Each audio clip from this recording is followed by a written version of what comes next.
A Valley Transit bus has just arrived at the industrial district. Not even 5 minutes later, 3 Robloxians would have to respawn.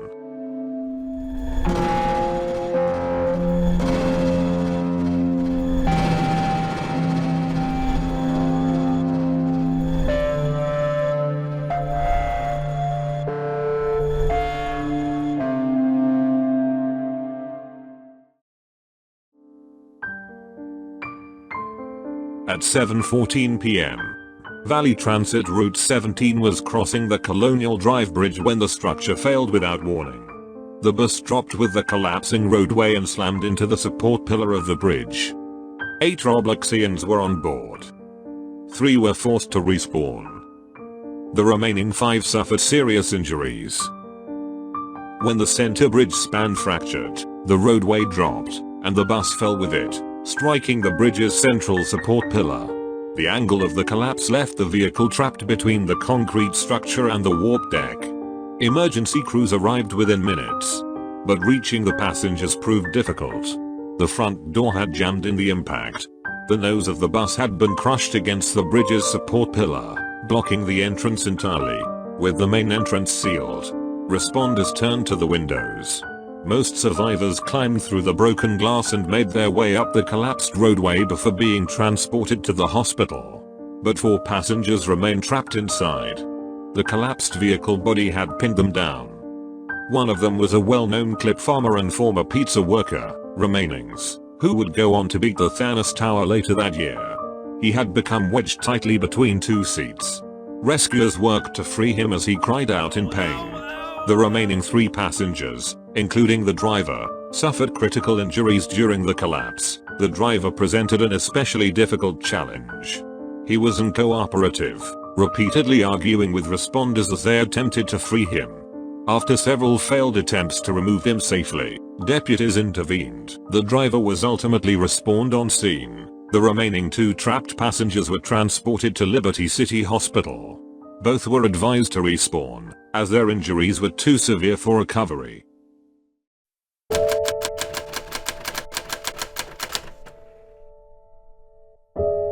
By nightfall, investigators from the Liberty County Infrastructure Office had begun examining the scene. Their first priority was identifying where the collapse began. Structural photos revealed a fracture in the bridge's central support joint.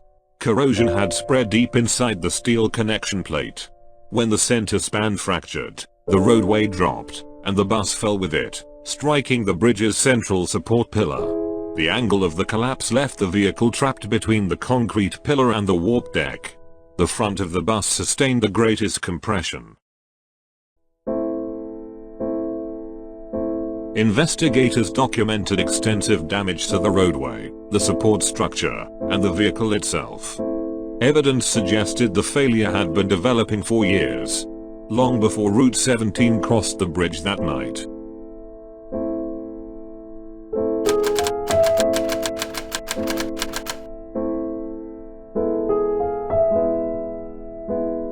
Bridge itself was a simple design, a concrete roadway supported by 2 piers, one on each side of the river. Running beneath the deck were 3 steel beams. These beams carried most of the bridge's weight. The middle beam supported the center of the span. If that beam weakened, the roadway in the middle would be left with no support at all. When it finally failed, the deck fractured at the point where the roadway met the concrete pier. With its support suddenly gone, one half of the bridge dropped toward the river, while the opposite end remained held in place by the pier on the far bank.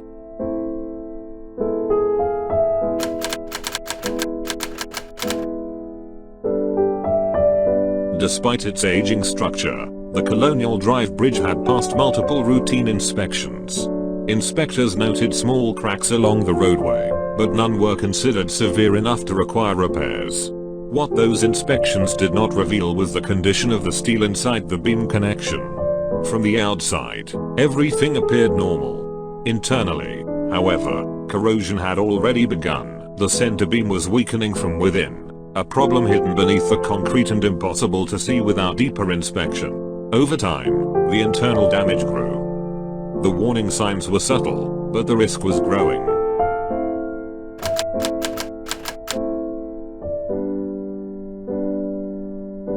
Maintenance on the Colonial Drive Bridge had been delayed multiple times. Repairs were recommended, but funding was never approved. County resources were limited.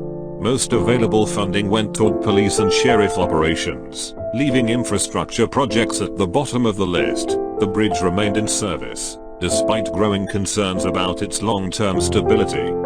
Without repairs, corrosion began forming within the steel support beams. Routine assessments reported no urgent dangers, but the internal steel was never examined directly. By the evening of the collapse, the beam at the support connection had weakened beyond its limit.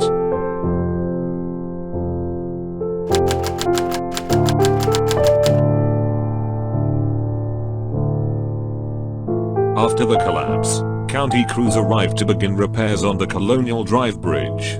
Rather than replacing the bridge entirely, the county chose a quicker and less costly solution. Workers used a crane to lift the collapsed slab back into place. New support beams were installed, but the underlying design, including the weak support connection, was left unchanged. With limited funding and pressure to reopen the road, the damaged section was simply lifted, patched, and secured onto the same style of pier. In the end, the bridge was restored to service looking nearly identical to before the collapse, including the same structural weaknesses.